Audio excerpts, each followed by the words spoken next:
Diane Caldwell, and Christina Hovet. For that. Hovet. For that. Yes. Okay, we got this thing now. And we're talking about what this morning, Jared?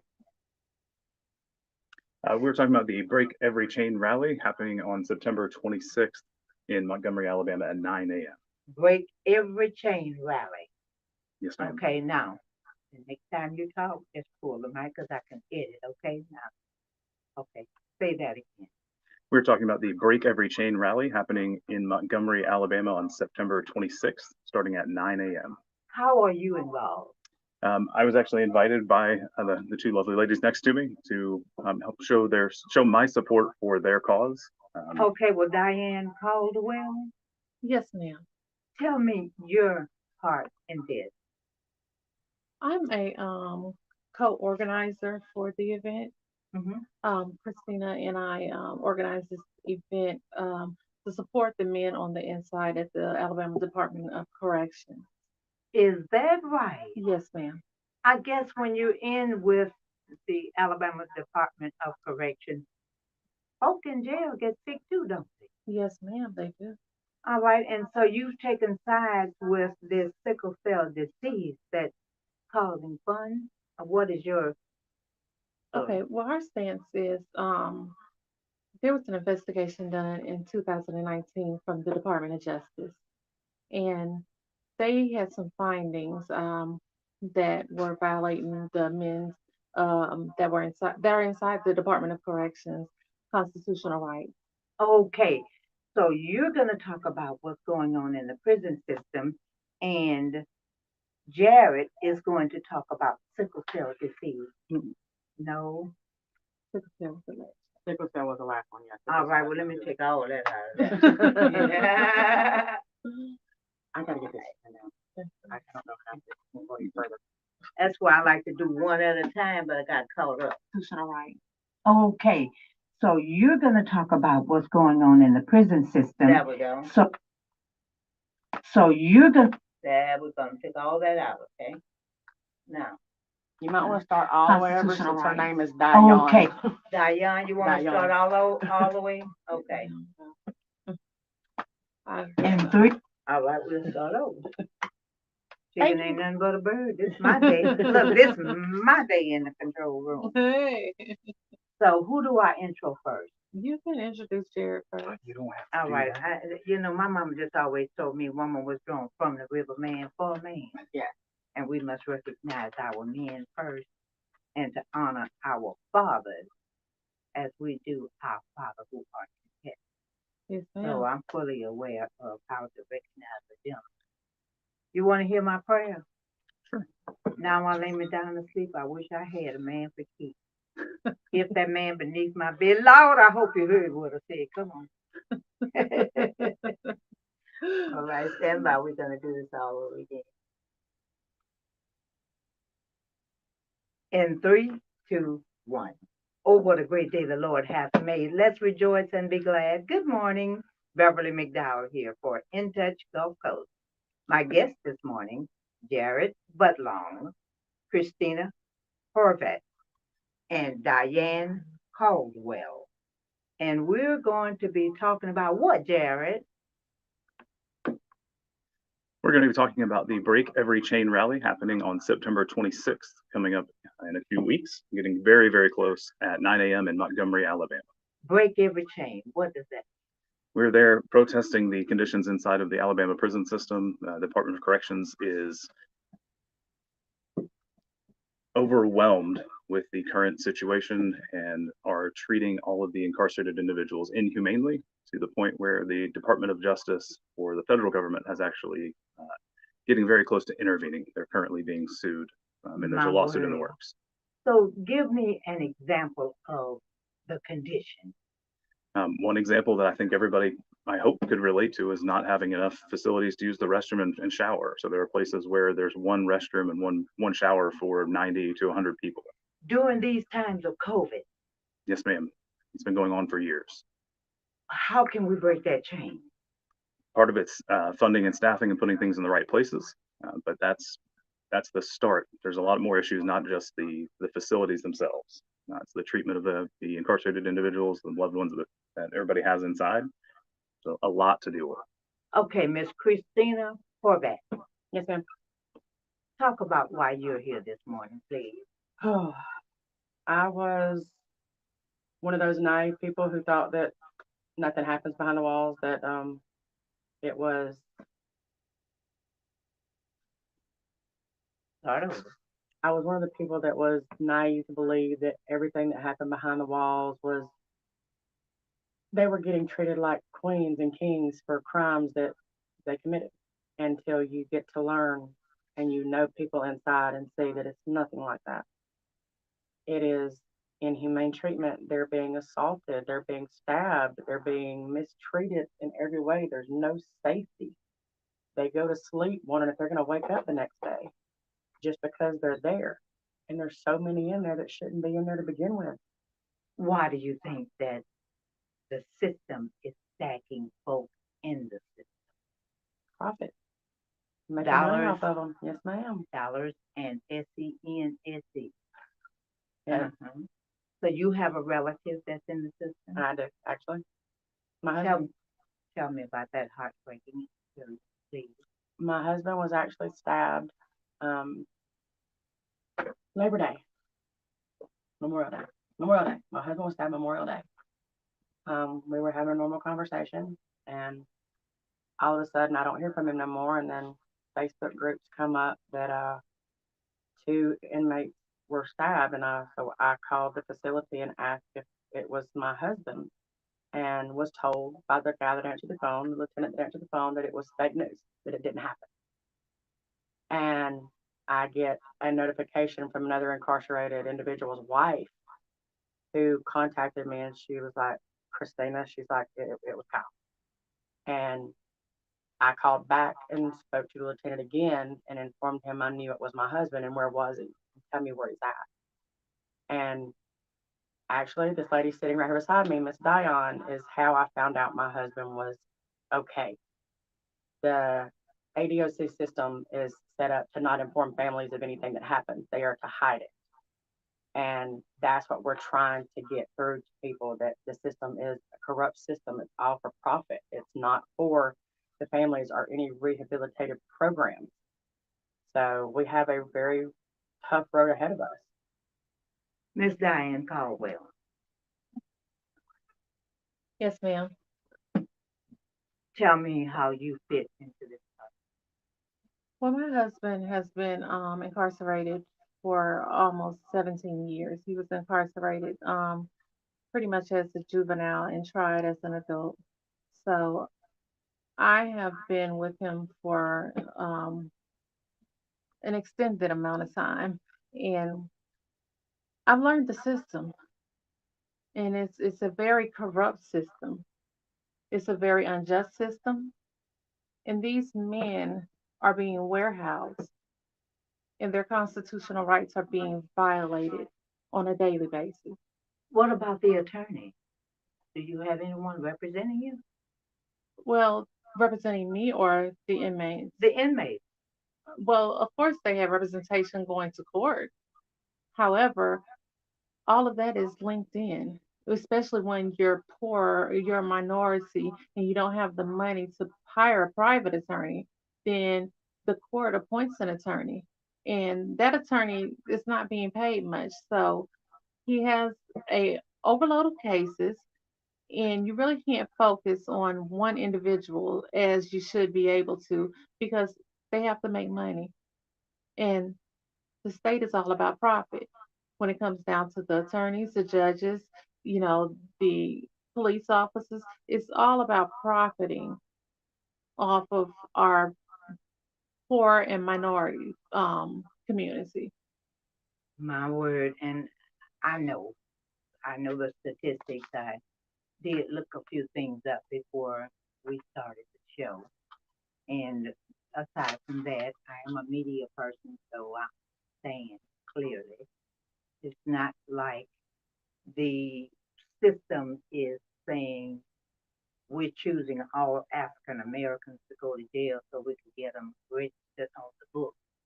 There are other races that are also being snatched out of the system and guided down the path of the jail and the imprisonment, all sorts. Jared, tell me about your involvement, please. So I'm actually running as a write-in independent candidate for governor, and the prison system is the reason I decided to run for something. So the short elevator pitch, because this isn't about me, this is about the rally. But in October of last year is when I was made aware that our state allocated 20% of our COVID relief funds, the federal funds that came in. We allocated 20%, which is about $400 million towards building new prison facilities, rather than spending it on the people of our state now or then to help with the COVID pandemic. And the more that I dug into it, the more I realized that I didn't know how bad it actually was. Similar to Christine over there, I just didn't know until I was made aware. What do you want our community to know, sir? The thing I want everybody to think about, because some people don't seem to care about our prisons, and if somebody's in there, they think that they deserve to be in there. And I need everyone to remember that we are all one new, unknown, or a reenacted law away from being a criminal and being put in prison. It's not hard. If the people who make those laws and want us to be in prison, they can make it happen. Seemingly the system, and I'll say the system proudly, want to get fingerprints on everyone. It's like a census that is taken to get you documented. What are your thoughts? Well, let me answer that because this is systematic. This is by design. It's not something that's just happening. And it starts with the school to prison pipeline. What they are doing, Say again, the school to prison pipeline. yes, ma'am, the school to prison pipeline. Mhm. So what they're doing is they're starting at a young age to document and incarcerate our young children so that they can build a record. And by the time they become the age of 16 or 17, they can try them as an adult and incarcerate them and send them to prison. So it's a money making thing, is what you're saying. It is, they are profiting off the backs of our people. What do you think our community should do to offset that experience? Well, one of the things, we're having a rally on September the 26th in front of the Alabama Department of Correction. And we have some demands that we want them to enact, and we want them to meet these demands. At the same time, our incarcerated people will be shutting down inside. They will be supporting us as well as we're supporting them. So no one will go and do free labor jobs.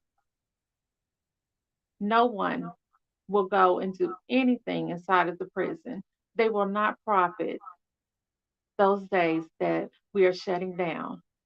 So we have to send a message, and the way to send a message to people in society these days is to impact them economically. It's difficult for me to see anyone being incarcerated right now, especially during these hard times with COVID infection. Do you have a relative in the system? Yes, ma'am. As I stated, my husband has been incarcerated a little under 17 years. Wow. You married him while he was in I prison? married him while he was incarcerated. Yes, ma'am. How did you fall in love with a man that was incarcerated and then commit yourself to being loyal to him? Because he's a human being, the person that he is. He's very charismatic, he's very loving, loyal, and he's someone that I can trust myself and my heart with. So we have to understand that just because people are incarcerated does not take the human element out of them. They are still human. They still deserve to be loved. They still deserve to be treated as our Constitution says they should be treated. And right now, their constitutional rights are being violated. So you have proof of evidence of the inhumane conditions throughout the system? It's public record. The DOJ investigated and found certain findings, inhumane treatment, violence from the officers on inmate to inmate violence, amongst a host of other things. So they have been sued by the Department of Justice. Understaffing, which rises a security issue. That's hard to believe, but inhumane treatments, we all have a way of hurting one another in one way or the other. So that part is inevitable. But let's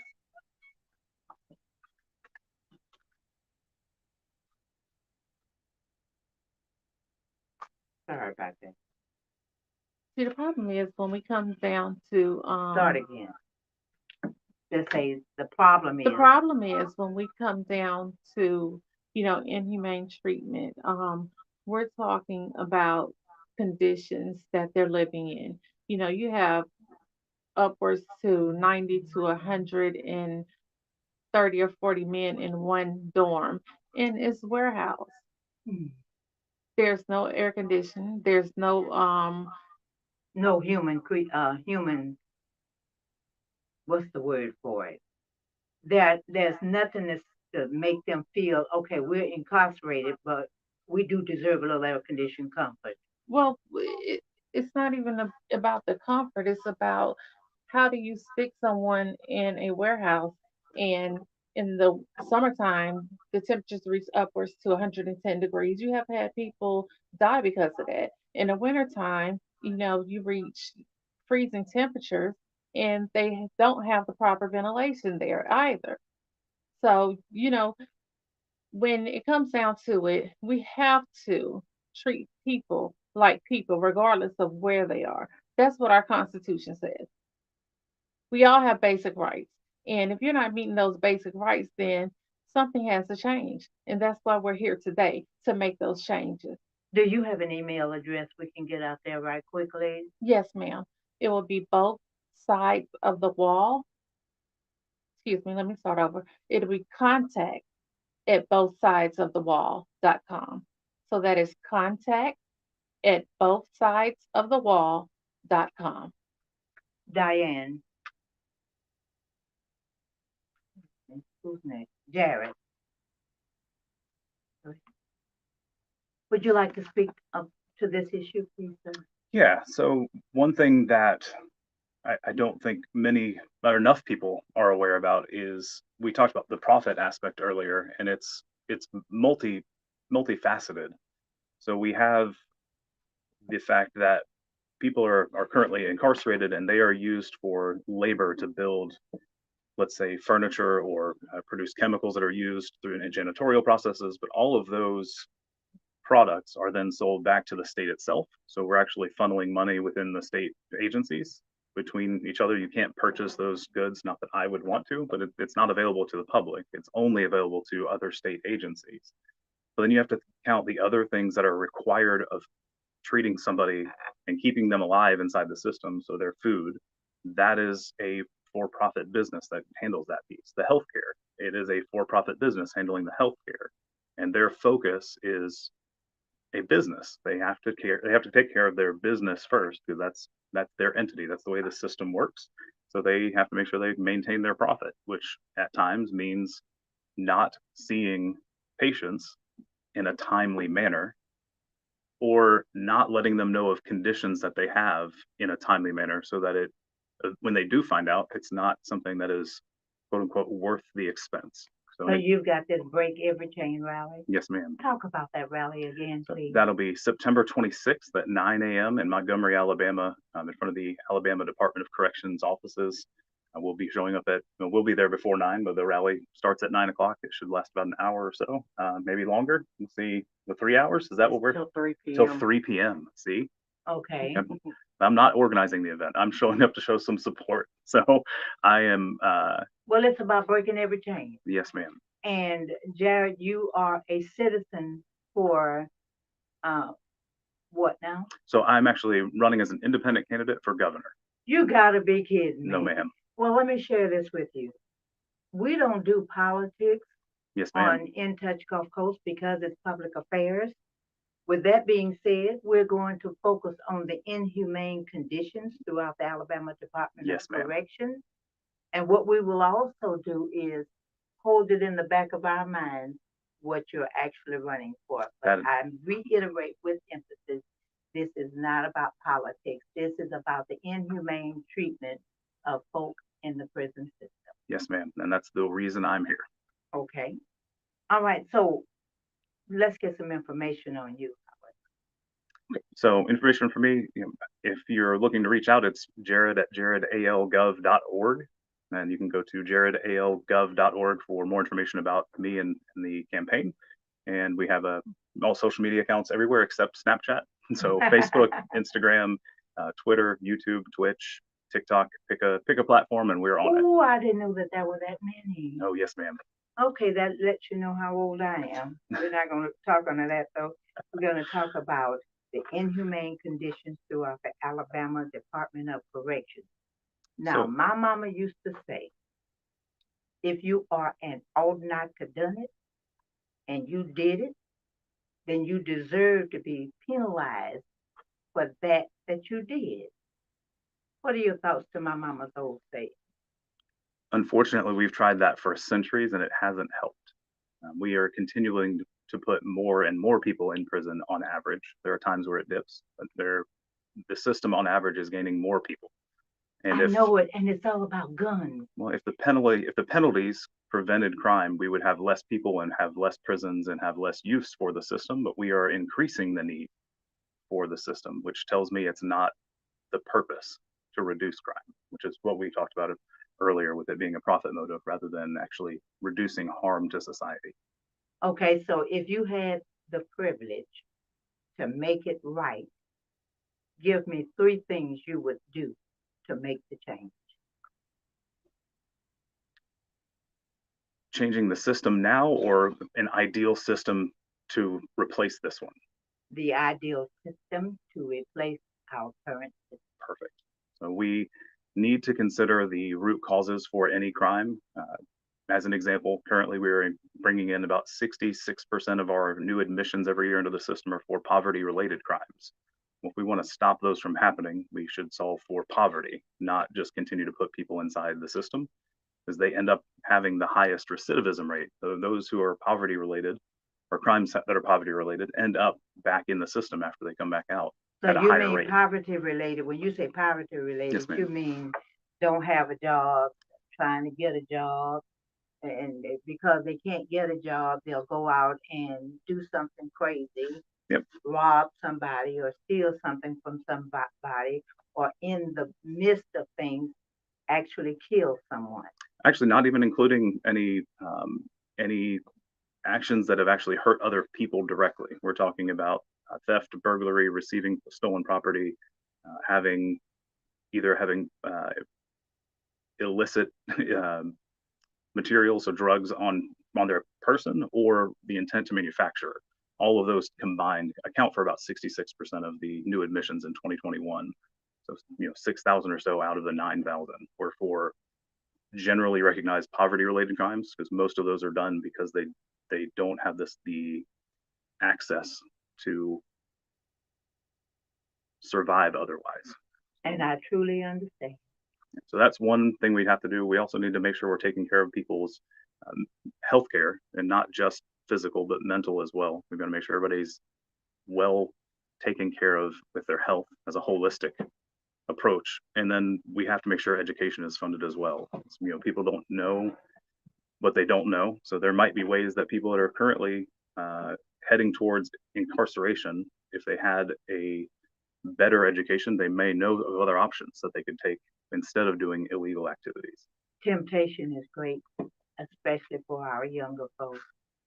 It's hard to watch a young man, 16 years of age, go into the child part of, or the children part of incarceration, because they don't mix the age groups up those. Do they? Let me answer that. Yes, once you are in prison, if you are sentenced as an adult, then you're going in with the big guys. So imagine a kid that's, their brain has not fully developed, and they're going into a system of individuals that are lost themselves. And if I can also expound on what you said about your mother saying, let's say this. Yes, if someone commits a crime, they deserve to serve the time, and do their time for that punishment. However, the time that they are giving out does not fit the crime, you know. And if you're going to give someone a life sentence for three nonviolent crimes, you know, that's just absurd. It's ridiculous. Do you think that has something to do with color? It has a lot to do with color, yes, because predominantly minorities and African Americans fill the prison system, right now today. So they are targeting our minority community and African Americans. So Yes. what do you have to say to the young men who are that age appropriate and they have the need to hustle? Now I'm gonna tell you what a drug dealer told me one time. He said, "You're just as pretty as you can be, but you're dumb as a box of rocks." He said, "You gotta fake it till you make it, hustle hard, go home." He said, "You don't hustle hard enough." I said, "But what you got and you trying to dope my head up with ain't a hustle for me." What do you say to Get your education. Get your education or either some type of technical, training, and find a job that's going to support you and your family. But first and foremost, education rules the nation right now. that? That's correct. So we do have to teach our young men and women to educate themselves and surround yourself with people that are trying to elevate, Mm-hmm. because it's easy to get caught up with people that will fill your head up with things that you think are good for you and taking you places. However, they're just tricking you off the street. So surround yourself with the proper people and get your education. That's the most pertinent thing that I can tell one to do. Give us some information, please. Again, we are having a rally at the Department of Corrections on September the 26th at 9 a.m. That is going to be at 301 Ripley Street, Montgomery, Alabama. I need everyone that has a loved one, a friend, a brother, a sister, a mother, a father, whatever the relationship is.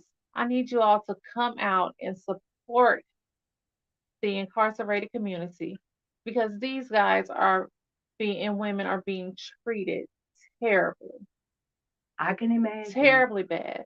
And they are warehousing them in these cages for extended periods beyond what the crime calls for. No one is making parole.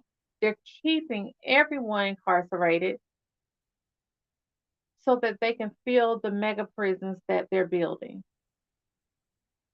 Mm. So I would ask, please, I actually beg you guys, please, please, please come out and support this rally so that we can wake the Department of Corrections up and that the current administration into doing something to help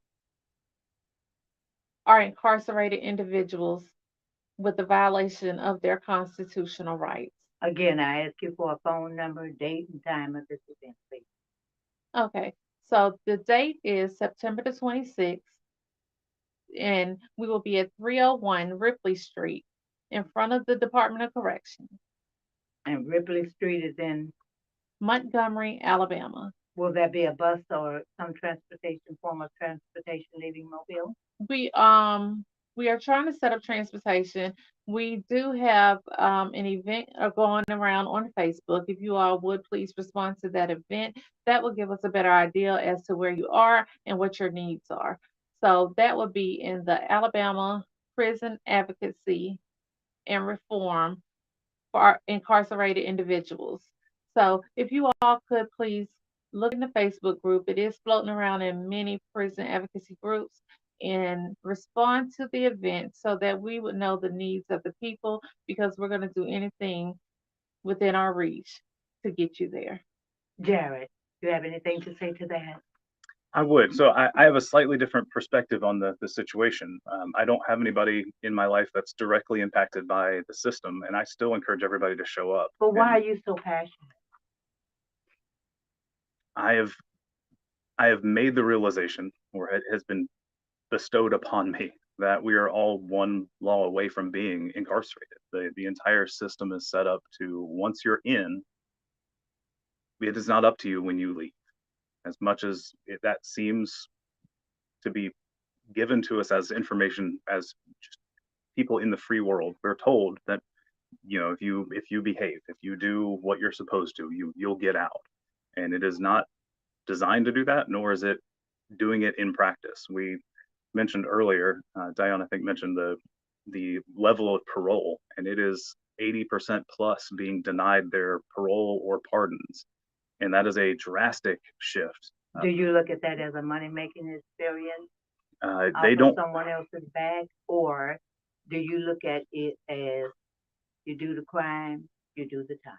So this includes pardons for getting your rights back, like voting, and that is something where you have to do all of your required time before you can even request that pardon, in most cases, and they're still being denied. And it's an inverse amount. So it was 80% or so a few years ago, 2018. There was a drastic shift where it went from approving 80% to about denying 80+%, and that should wake everyone up, that if you end up in the system, like, this could be you. It could be your husband, could be your wife, could be your kid, could be a cousin, could be an uncle.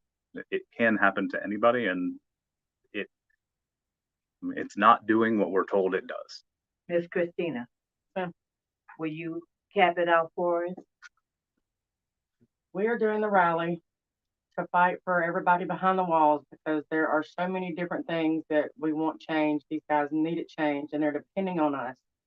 Their voices haven't been loud enough, and we are going to be their voice.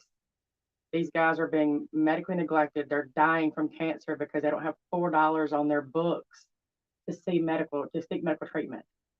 They're denying them human rights, human basic rights. Their constitutional rights are being violated on a daily basis. And until you know someone inside, you don't know this, you don't see it, you don't want to believe it. But it's true, it's happening, and that's what we're trying to do on this Break Every Chain rally. What date? September the 26th at 9 a.m. The actual rally is set from 9 a.m. to 3, which is operational hours for the Department of Corrections, just shy of, because we're going to also host a candlelight vigil for everyone that has died behind those walls. Give us a telephone number quickly, please. We're doing everything by email.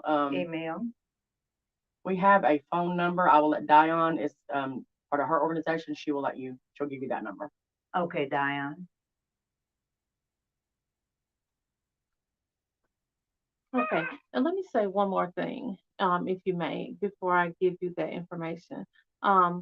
Let's make it known that the parole board is set up with all ex-law enforcement. So right there's a bias in the system. They are being tried again for the same crime that they did the time for. They have You have people that have done 30 years with no disciplinary infractions. They have taken every um, program known to man, every rehabilitative program that they offer in the prison, and they're still being denied and set off 5 years. So we are out here trying to help these guys, get out of prison. And Because, ladies, there are some and ladies, excuse me, I do yeah, a apologize. lot of women are Yes, in jail. and ladies as well, I do apologize. Ladies, charges to my mind and not my heart. Amen. But I do exclaim again that we need everyone out, because right now this is a huge crisis and epidemic going on in the United States, but Alabama has been deemed the worst state in the United States with the prison system operations. So I do encourage and I do ask, and again I say I'm not too proud to beg. I beg everyone to come out to this rally on September the 26th in front of the Department of Corrections from 9 to 3. The address is 301 Ripley Street, That is Montgomery, Alabama. The zip code is 36104. You can reach us at contact at bothsidesofthewall.com, and the phone number is 205-946-6120.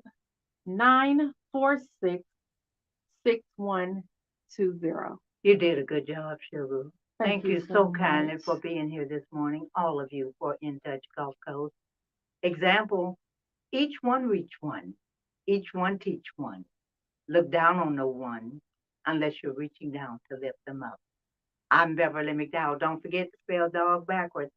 Help me save the extinction of the pit bulls. Quit fighting those animals.